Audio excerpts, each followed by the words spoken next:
ಕೃಷಿ ಇಲಾಖೆ ಬಾದಾಮಿ ತಾಲೂಕಾ ಕೃಷಿಕ ಸಮಾಜದ ಸಭೆ ಸಹಾಯಕ ಕೃಷಿ ನಿರ್ದೇಶಕರ ಕಾರ್ಯಾಲಯ ಬಾದಾಮಿಯಲ್ಲಿ ನಡೆಸಿದ್ದಾರೆ. ಮೊದಲಿಗೆ ಶ್ರೀ ಮಹಾಂತೇಶ್ ಲಕ್ಷ್ಮಣಹಟ್ಟಿ ಅಧ್ಯಕ್ಷರು ಜಿಲ್ಲಾ ಕೃಷಿಕ ಸಮಾಜದ ಕೃಷಿ ಇಲಾಖೆ ಬಾಗಲಕೋಟ ಇವರಿಗೆ ಬಾದಾಮಿ ಕೃಷಿಕ ಸಮಾಜದವರು ಹಾಗೂ ಅಧಿಕಾರಿಗಳು ಸೇರಿ ಶಾಲ್ ಹೊದಿಸಿ ಮಾಲೆ ಹಾಕಿ ಹಣ್ಣು ಹಂಪಲ ನೀಡಿ ಗೌರವಿಸಿ ಮುಂದಿನ ಸಭೆ ನಡೆಸಿದರು.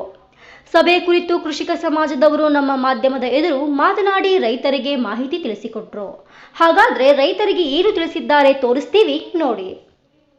ಈ ಸಂದರ್ಭದಲ್ಲಿ ಕೃಷಿ ಇಲಾಖೆಯ ಮಂಡಳಿಯಿಂದ ಮೊದಲ ಸಭೆ BH ತಿಮ್ಮನಾಯ್ಕರ್, ಮಲ್ಲಪ್ಪ ಭುವಣ್ಣನವರ್ ಉಪಾಧ್ಯಕ್ಷರು, ಯಂಕಣ್ಣ ಭಜಂತ್ರಿ ನಿರ್ದೇಶಕರು, YR ಭೂತಾಳಿ ನಿರ್ದೇಶಕರು ಕೃಷಿ ಸಮಾಜ, ಹನುಮಂತಗೌಡ ನಾಯ್ಕರ್, ರವಿ ಹುಲಿ ಪ್ರಧಾನ ಕಾರ್ಯದರ್ಶಿ ಇದ್ದರು.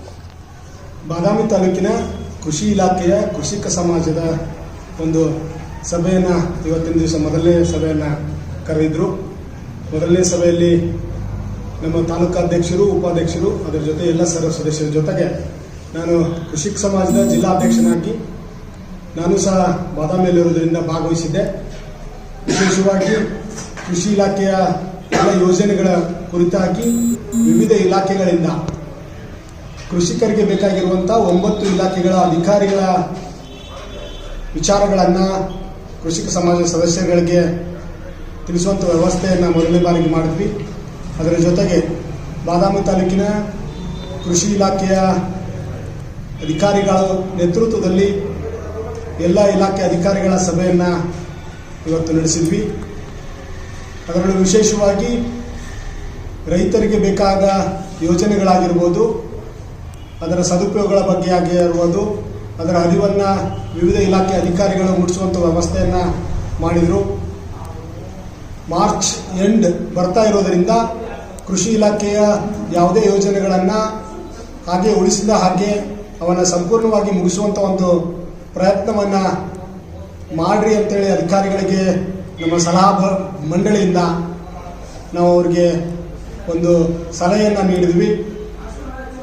ಅದರ ಜೊತೆಗೆ ಇವತ್ತು PM ಕಿಸಾನ್ ಯೋಜನೆಯು ಸಹ 1ವರೆಗೆ ಮಾನ್ಯ ಲೋಕಸಭಾ ಸದಸ್ಯರು ಬಾಗಲಕೋಟೆ ಮತ್ತು ಬಾಗಲಕೋಟೆ ಜಿಲ್ಲೆಯ ಎಲ್ಲ ಶಾಸಕರು, ಸಂಸದರು ಮತ್ತು ಸಚಿವರ ಯಾದಿಯಾಗಿ PM ಕಿಸಾನ್ ಯೋಜನೆಯ ರಾಜ್ಯವಾರು ಚಾಲನಾ ನಡೀತು. ಅಲ್ಲಿಯೂ ಸಹ ನಾನು ಜಿಲ್ಲಾ ಕೃಷಿಕ ಸಮಾಜ ಅಧ್ಯಕ್ಷನಾಗಿ ಭಾಗವಹಿಸಿ ಬಾದಾಮಿಗೆ ಬಂದ್ವಿ. ಇವತ್ತು ಈಗಾಗಲೇ 2/15ಕ್ಕೆ PM ಕಿಸಾನ್ ಯೋಜನೆಯ 2,000 ಅಮೌಂಟು ಸಹ ಈಗಾಗಲೇ ಜಮಾ ಆಗಿದೆ. ಮತ್ತು ವಿಶೇಷವಾಗಿ ನಾವು ಬಾದಾಮಿ ತಾಲೂಕಿನ ಕೃಷಿಕ ಸಮಾಜದ ವತಿಯಿಂದ ಈ ರಾಜ್ಯದ ಮಾನ್ಯ ಮುಖ್ಯಮಂತ್ರಿಗಳಿಗೆ ಬರುವ ಬಜೆಟ್ನಲ್ಲಿಯೂ ಸಹ ಹೊಸ ಯೋಜನೆಯನ್ನು ಬಾಗಲಕೋಟೆ ಜಿಲ್ಲೆಗೆ ಕೊಡ್ರಿ, ನಮ್ಮ ಬಾದಾಮಿ ತಾಲೂಕಿಗೂ ಸಹ ಹೊಸ ಯೋಜನೆಗಳನ್ನು ತಾವು ಹಿಂದಿನ ಶಾಸಕರಾಗಿ ಈಗ ರಾಜ್ಯದ ಮುಖ್ಯಮಂತ್ರಿಗಳಿದ್ದೀರಿ, ಬಾದಾಮಿಗೂ ಸಹ ಹೊಸ ಯೋಜನೆಗಳನ್ನು ಕೊಡ್ರಿ ಅಂತೇಳಿ ನಮ್ಮ ಎಲ್ಲ ಕೃಷಿಕ ಸಮಾಜದ ಸದಸ್ಯರ ಪರವಾಗಿ ಒಂದು ಅಜೆಂಡಾ ಮಾಡಿಕೊಂಡು ಅವರಿಗೆ ಒತ್ತಾಯ ಮಾಡಿದ್ದೇವೆ. ಒಟ್ಟಾರೆ ಇವತ್ತು ಮೊದಲನೇ ಸಭೆಯನ್ನು ಯಶಸ್ವಿಯಾಗಿ ಪೂರ್ಣಿಸುವ ವ್ಯವಸ್ಥೆಯನ್ನು ನಾವು ಇವತ್ತು ಕೈಗೊಂಡಿದ್ದೇವೆ. ರೈತರಿಗೆ ಏನು ಹೇಳಿಕೆ ಇಷ್ಟಪಡ್ತೀರಾ ಸರ್?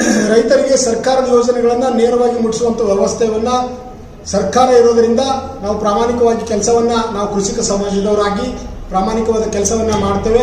ಅದರ ಜೊತೆಗೆ ಪ್ರತಿಯೊಂದು ಹಳ್ಳಿಗಳಲ್ಲಿ ವಿಮಾ ಯೋಜನೆ ಆಗಿರ್ಬೋದು, ಕೇಂದ್ರ ಸರ್ಕಾರ ಮತ್ತು ರಾಜ್ಯ ಸರ್ಕಾರದ ಯಾವುದೇ ಯೋಜನೆಗಳನ್ನು ನೇರವಾಗಿ ರೈತರಿಗೆ ಮುಟ್ಟಿಸುವಂಥ ಒಂದು ಪ್ರಾಮಾಣಿಕ ಕೆಲಸಕ್ಕೆ ನಮ್ಮನ್ನು ಸದಸ್ಯರನ್ನಾಗಿ ಕೂಡಿಸಿರೋದ್ರಿಂದ ಎಲ್ಲ ಸದಸ್ಯರುಗಳ ಆ ಕರ್ತವ್ಯವನ್ನು ಪೂರೈಸಬೇಕು. ಆ ಕರ್ತವ್ಯ ಮತ್ತು ಹಕ್ಕುಗಳ ಬಗ್ಗೆ ನಮ್ಮ ಕೃಷಿ ಅಧಿಕಾರಿಗಳು ಈಗಾಗಲೇ ಮಾಹಿತಿಯನ್ನು ನೀಡಿದ್ದಾರೆ.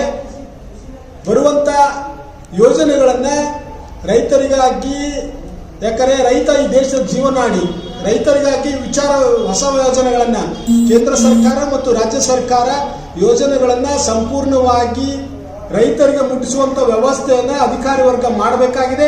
ಆ ಅಧಿಕಾರಿ ವರ್ಗದ ಜೊತೆ ನಾವು ಕೈಗೂಡಿಸಿಕೊಂಡು ರೈತರಿಗೆ, ಆ ಫಲಾನುಭವಿಗೆ DBT ಮೂಲಕ ಏನು ರಾಜ್ಯ ಸರ್ಕಾರದ ಅನುದಾನ ಆಗಿರ್ಬೋದು, ಕೇಂದ್ರ ಸರ್ಕಾರದ ಅನುದಾನವಾಗಿರ್ಬೋದು, ಅದು ಹಿಂದುಳಿದ ವರ್ಗ ಆಗಿರ್ಬೋದು, ಅಲ್ಪಸಂಖ್ಯಾತರಾಗಿರ್ಬೋದು, ದಲಿತ SC/ST ಸಮುದಾಯಕ್ಕಾಗಿರ್ಬೋದು, ಅದರ ಯೋಜನೆಗಳನ್ನು ಸಂಪೂರ್ಣವಾಗಿ ಮುಡಿಸುವಂಥ ವ್ಯವಸ್ಥೆಯನ್ನು ಈ ರಾಜ್ಯದ ಮುಖ್ಯಮಂತ್ರಿಗಳು ಸ್ಪಷ್ಟಪಡಿಸಿದ್ದಾರೆ. ಜಿಲ್ಲೆಯಲ್ಲಿ ಅಷ್ಟೇ ಅಲ್ಲ ಎಲ್ಲ ತಾಲೂಕುವಾರು ಸರ್ಕಾರದ ಯೋಜನೆಗಳನ್ನು ಮುಗಿಸುವಂಥ ಒಂದು ಪ್ರಾಮಾಣಿಕ ಪ್ರಯತ್ನವನ್ನು ಸಹ ಅಧಿಕಾರಿ ವರ್ಗದ ಜೊತೆಗೂಡಿ ನಾವು ಮಾಡುವಂಥ ವ್ಯವಸ್ಥೆಯನ್ನು ನಾವು ರೈತರಿಗಾಗಿ ಮಾಡ್ತೇವೆ. ರೈತರ ಸಲುವಾಗಿ 24 ತಾಸು ನಮ್ಮ ಎಲ್ಲ ಸದಸ್ಯರು ಒಳಗೊಂಡು ಬಾಗಲಕೋಟೆ ಜಿಲ್ಲೆ ಒಂದು ವಿಶೇಷ ಮಾದರಿಯ ಜಿಲ್ಲೆಯಾಗುವಂಗೆ ರೈತರ ಸಲುವಾಗಿ ನಾವು ಪ್ರಯತ್ನವನ್ನು ಮಾಡಲಿಕ್ಕೆ ತಯಾರಿದ್ದೇವೆ ಎನ್ನುವ ಮಾತನ್ನು ಸಹ ರೈತರ ಪರವಾಗಿ ನಾವು ಸ್ಪಷ್ಟಪಡಿಸ್ತೇನೆ. ಬಾಲಚಂದ್ರ ಹನುಮಂತಗೌಡ ಚುನಾಯಿಕರ್ ಕೃಷಿಕ ಸಮಾಜ ಮೊದಲ ಅಧ್ಯಕ್ಷರಾಗಿ ಇವತ್ತಿನ ಪ್ರಥಮ ಸಭೆಯನ್ನು ಕರೆಯಲಾಯಿತು. ಸಭೆಯಲ್ಲಿ ಮೊದಲನೇದಾಗಿ ನಮ್ಮ ಬಾದಾಮಿ ತಾಲೂಕಿಗೆ ಅವಶ್ಯವಾದಂಥ ಭೂಮಿ ಜಾಗ ಸಲುವಾಗಿ APMCಗೆ ಒಕ್ಕಲತನ ಒಕ್ಕೂಟ ಮಾರಾಟ ಸಮಿತಿಗೆ ಅರ್ಜಿ ಕೊಟ್ಟು ಭೂಮಿ ಖರೀದಿ ಕೊಡಲಿಕ್ಕೆ ಕೇಳಲಾಗಿದೆ.